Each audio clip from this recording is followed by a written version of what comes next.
It's Mego's Star Trek Super Phaser 2 Target game. Cool!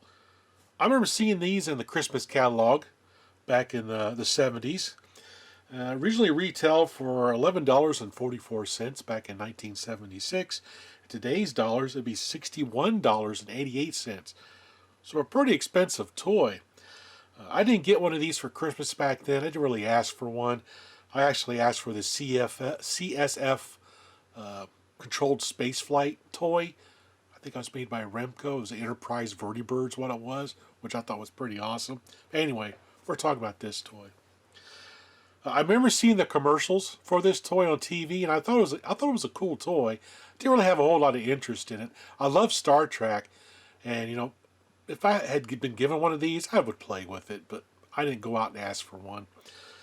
I do remember in the commercials, though, if you listen to the Mego commercials from the 70s, if you listen to what's being said in the background as the music's playing, you'll hear someone back there saying, "Star Trek, Star Trek, Star Trek." It's pretty funny to hear. I didn't really notice it back then, but now I do. It's kind of funny. As you get older, you start noticing things more than you did as a kid. I think when I was a kid watching commercials, I was like, ooh, that's cool. Didn't really pay attention to what they were saying. I was just watching everything. Anyway, this was manufactured by Mego, which made a lot of cool toys. I had a few of the Mego Star Trek figures. Didn't have any of the play sets. I mainly just had the figures, and I had the Phaser Battle desktop game, which I've been on a hunt for one of those for years. I would love to get a hold of another one to make a video on. So it's on my radar sometime to get in the future, because I really like that desktop game. It's pretty awesome. Anyway, the box art is pretty nice. It shows exactly what the toy looks like inside the box. It includes the Super Phaser 2 gun with sonic buzzer device and your target reflector badge. So you can actually clip this on your belt or your shirt or something, and have your little brother or little sister run around the room and you just shoot at them with the phaser. All kinds of fun. I wasn't an only child, but I was the youngest of three, and by the time I got old enough to have something like this, my brother and sister were already out of the house and stuff, so there was a big gap between us. But like I said, I didn't have one of these, so it doesn't really matter. I can see the fun, though, of putting this on your little brother or little sister, though, and chasing around the house and shooting them. Play shooting. Anyway, on the top of the box here, or the side of the box, it shows a still from one of the commercials right there. Shows little Johnny standing with his phaser over you after he's blasted you. Shows a nice little picture of the phaser target, and it shows the target being hit by the light beam. So it's basically the commercial on the side of the box. And then on this side of the box, it shows some of the figures that you can get. I had Spock, and I had Kirk, I had McCoy, and I had Scotty. That's all the ones I had that I remember. Didn't have any of the aliens or anything like that. Then, of course, on the other side of the box, it shows some of the other toys that you can get. And right there is that Phaser Battle game that I would love to get a hold of. Communicators. Oh, look, a Tribble. And then on this side of the box, this is the box you would see on the shelf, the facing you. Super Phaser 2 Target game has a nice little action scene on the front showing the red shirt guy zapping one of those two-toned aliens, which I don't think they were that bad in the show. But anyway, really cool box art. I like it quite a bit. Let's see, this sold at a toy department for $7.99 on discount, evidently. This thing looks almost brand new in the box. It has all the pieces and everything.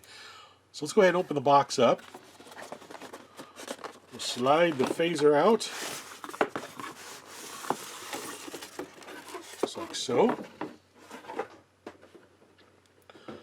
So right here we have the instructions. Let's get rid of the, that's kind of neat. It has Mego emblazoned on the foam Mego Corp. On the other side of the box, of course, we see the reflector target, which is a Klingon cruiser. That's pretty cool. On the back side, you can see the little clip right there where you can clip on something, like a shirt or whatever. It's kind of cool. Let's look at the instructions here real quick.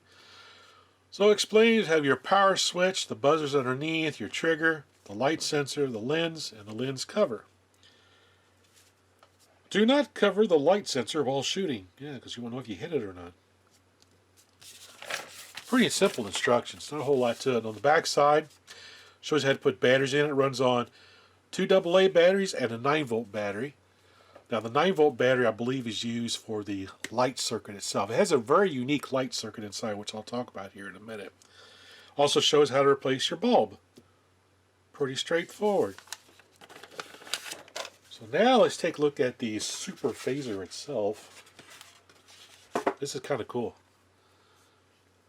It's actually kind of a neat looking phaser. It's kind of big, but they had to make it this big to put all the electronics and stuff inside. On the top you can see some information of who makes this. It's a licensed by Paramount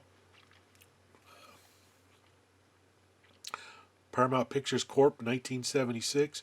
Made in Taiwan exclusively for Mego Corporation. It's got some nice detail. Of course, here's your power switch right back here. Turn it on and off. There's the light. Check it out. It has a little piece that sticks out like the phasers do on the TV show. It's a fairly bright light too when it goes off. Your trigger right there, and right there is a very simple buzzer. It's an electromechanical buzzer, like you would have in like those horns you would buy for your bicycles back then. It's that kind of buzzer. Makes that kind of noise. Now what's really neat is the electronics inside this thing. I had to take this one apart because the buzzer wasn't working, and all it was is it just seized up from sitting for so many years. But inside you can see the electromechanical buzzer towards the back here, and you see a group of 3 electrolytic capacitors, a small circuit board. And the way this thing would work, the trigger mechanism was pretty cool. It had 2 different contacts on it. And when you would pull the trigger, it would make one set of contacts that would discharge these capacitors through that light bulb to make it make a really bright flash momentarily. It wouldn't stay on the whole time like a flashlight. You couldn't hold the trigger and just keep waving it around the room until you hit something. You actually had to aim and have one shot, a little burst of light to hit the target. And you can see the sensor down here towards the bottom, which is pretty cool. And then when we let off the trigger, the system would recharge those electric capacitors for the next shot. Very ingenious toy. I've never had one of these apart before, and I was kind of fascinated by it. It's kind of neat what the engineers back then came up with in these types of toys. So anyway, let's look at the battery compartment here. Just pops back, opens up. Right there's a 9-volt battery connector. Your 2 AA batteries. Once you put those in, you put the cover back on. It slides forward until it snaps. And you're ready to do some battles. So let's go ahead. Let's put some batteries in this thing. Oh, where's my AA's? There's a AA. We'll find a 9-volt. There's a 9-volt battery. Mr. 9-volt battery. Doom, doom, doom, doom. Hey, I need another AA. Oh no. Where's all my AA batteries? I've lost my AA batteries. Hang on. Pause. Okay, I'm back. So I found some AA batteries. Got those in. The back one is really hard to get in. I don't know what it is.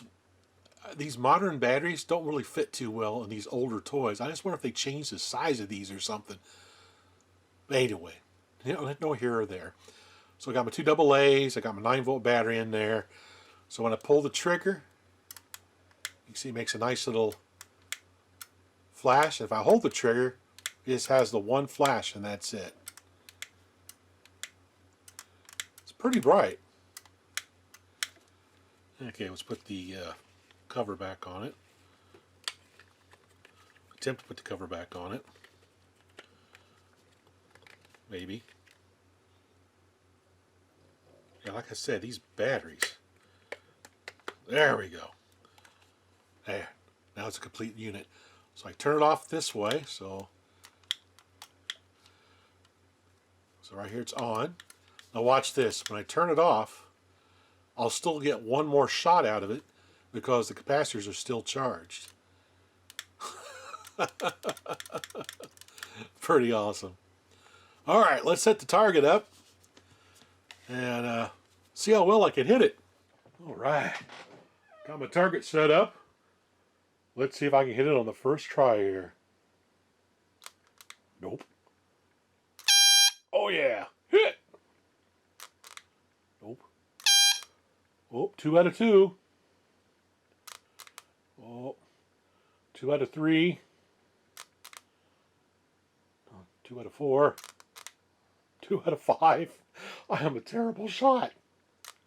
Oh man. 2 out of 6. 7. 8. 9. Oh man, I can't hit it worth a darn. Rats. Okay, let's try this again. Do 10 shots. Oh yeah.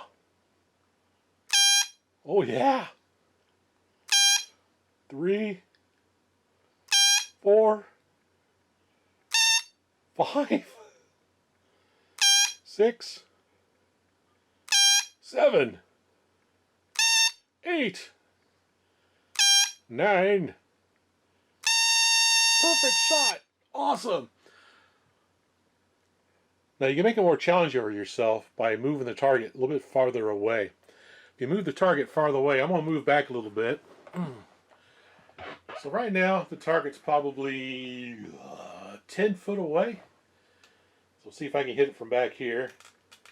Nope. Nope. Oh geez. It's a little harder to hit from back here in the back. There we go. Finally got a hit. It's a pretty cool little toy. Well, that was Mego's Star Trek Super Phaser Target Game toy. Pretty cool toy from the mid to late 70s. Did any of you have this toy back then? If so, comment down below and share your experience with the toy. When you got it, what you thought of it, all that good stuff. I always like to hear people who actually own these toys, what they thought of them, any kind of stories they have to go with them. It makes doing the videos a whole lot of fun when I get that kind of feedback.